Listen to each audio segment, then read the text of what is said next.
Hello and welcome to our Final Fantasy X HD Platinum walkthrough and guide and so on. So, in this episode we are just going to be doing the Camlands monster hunting. Okay? I'm going to track down one of each of the 9 fiends and we're going to capture them all. So, I hope you're ready. You could totally skip this episode if you're not interested. But you should be interested. So these are Anacondaurs. They can petrify you, so have some softs on hand. Other than that, they're not too scary. Capture them, move on. Now you will notice I'm going to be hunting in different areas, and where I'm standing is important because different parts of the Camlands feature different enemies. Keep that in mind. Okay. Now, if they come in twos, bear in mind you don't have to capture both of them. Just capture one. Kill the other if you feel it'll be quicker. Don't worry. Though you will eventually, if you plan to follow this game to 100% completion, you need to capture 10 of each enemy. Of each fiend, I should say. For now, we're not going to, so don't worry about it. Now, what I'm going to do with Yuna here is I'm going to use some black magic spheres to pick up the 3rd level magics that Lulu has. That's not going to come into use in this video, but it will in coming videos, and you'll see that Yuna out-damages Lulu quite handily. So it's worth giving her those spells. Now, sticking in the same area as the Anacondaurs, there's a Couerl, or I've never known how to pronounce this. I'm going to say Couerl. A Couerl. No time to waste. So capture the Couerl.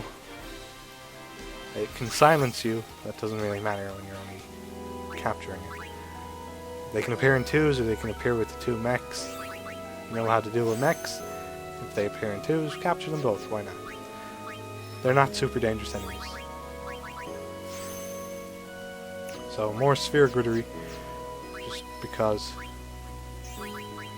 I was thinking of cutting this out of this video altogether, but I didn't want to leave it off camera, so it's in there. Now, continuing to run around the same area where we fought the Anacondaur and the Couerls are some Chimera Brains. So these guys are relatively tough. I mean, they're chimeras. We fought them before, but they got more health, they do more damage. So we captured that one. Moving on. Some more sphere grid. Nothing amazing, some evasion for Orin. Kimari moving a little bit closer to learning death. And that's fine.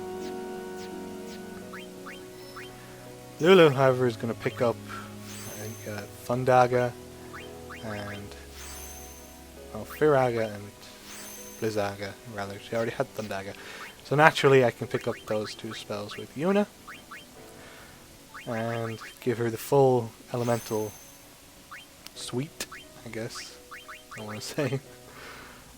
Yes, a full suite of elemental damage. And that's fine. So, moving north to where we picked up the Albert Primer in the last video, we can of course encounter just random weak enemies. That's okay. We might as well capture the Flan now. They can appear almost anywhere in the Camlands, but you know. It does take a little while to whittle them down, to capture them with physical attacks, which you can't capture with magic, so you don't really have a choice. Continue to run around in circles here until eventually you will encounter a Malboro. A Malboro. I think their name is a play on the cigarette brand Malboro, because it gives you bad breath. That might just be a rumor though. Malboro. Like Mal, and then Boro. I think Boro is Japanese for breath, or something like that, and Mal is obviously bad. So like I was saying before, when you encounter these guys you want to summon an Aeon. So summon Bahamut, whittle him down, and then capture him.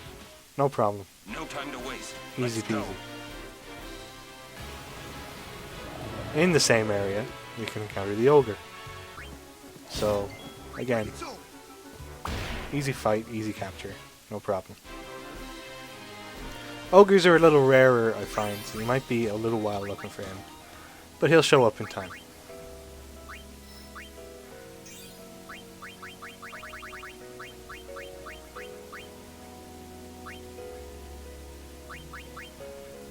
Not sure what I was thinking of doing here with Yuna. That's not the point. While I'm just looking at the sphere grid doing nothing, let's recount the list of what we've caught so far. We have caught the Anacondaur, the Malboro, the Couerl, the Chimera Brain, the Ogre, the Flame Flan, and of course the Skoll in the last episode. We'll get through this. So right now, well, that's another Malboro. I am clearly going to flee from that. Not to worry. But so now, what we have left to capture is the Nebiros and the Shred. So, Nebiros is the bee, and Shred is one of those little rock things that you normally use Orin to kill. I don't know how to describe them. They look like rocks. Anyway, here's Nebiros, there's the Skoll. You really can't get away from skulls, so you'll probably capture a ton of them while you're just going around looking for other enemies. But here's a Shred. He's a little angry rock. I don't know what else to call him. So of course, Orin's weapon doesn't have piercing, like I said. You can customize it on there if you want to. Otherwise you're going to be whittling down those angry rocks for quite a while to get the capture. Same with the dragons and anything else that you use piercing to damage.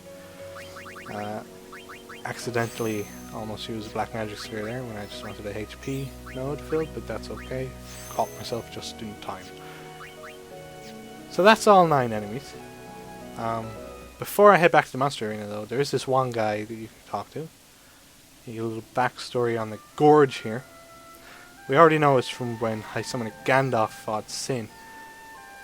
But I mean, just getting a closer look at the gorge, it gives you a good idea of how goddamn powerful Sin is, and how powerful the final Aeon must be. But anyway, that done, we'll head back to the monster arena. I cut out the journey, because really, why bother showing it? So now, you've got all the fiends, the Camlins. Thank you. Now for that, this chest spawns. Now he said he doesn't know if we have what it takes to open it, and we don't. Can't open that yet, but I can tell you what's in there is Eunice's Celestial Weapon. So we'll get that shortly. We also got 60 Fireplane Winds, which is enough to put Death Proof on a piece of armor. That is a very good skill. But now we're going to fight the enemy we created, Chimera Geist. As you can see, he's got 120,000 health, and you're going to see he does a little bit too much damage for us to fight him now.